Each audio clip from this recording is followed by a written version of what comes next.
Salam damai Indonesia. Selamat pagi para sahabat yang terkasih. Santo Gregorius Agung adalah seorang paus gereja Katolik yang bertahta dari tahun 590 sampai tahun 640. Ia dihormati sebagai santo pelindung para pemusik dan pendidik. Pada tahun 540, Gregorius lahir di Roma dalam keluarga ningrat yang sangat kaya. Ayahnya adalah seorang senator dan prefek Roma.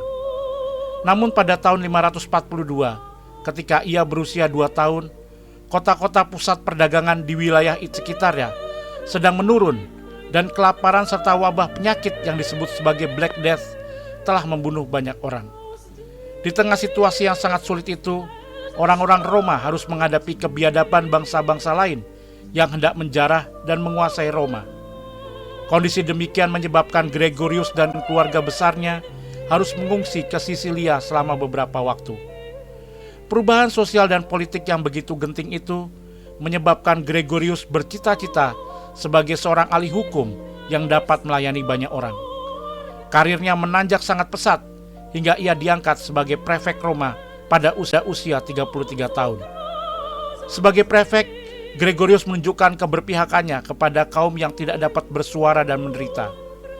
Kendati demikian, hidupnya tetap merasa resah.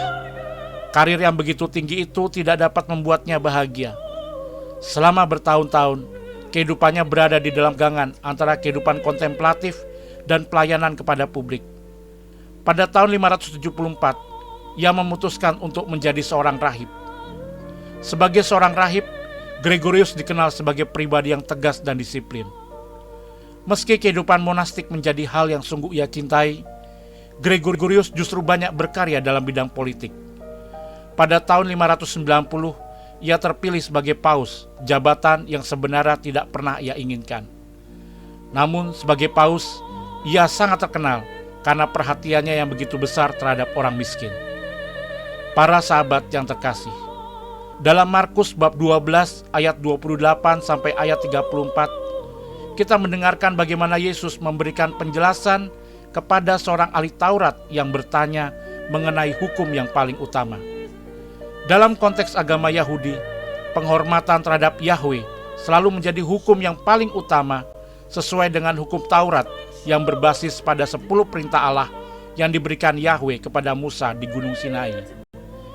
Dalam konteks ini, pertanyaan yang disampaikan ahli Taurat itu memiliki tendensi untuk menguji apakah Yesus sungguh mendasarkan praktik imannya pada hukum Taurat atau tidak.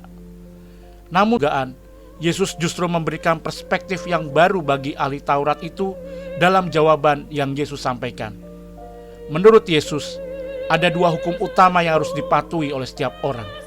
Pertama, kasihilah Tuhan Allahmu dengan segenap hatimu dan dengan segenap jiwamu dan dengan segenap akal budimu dan dengan segenap kekuatanmu. Kedua, kasihilah samamu manusia seperti dirimu sendiri.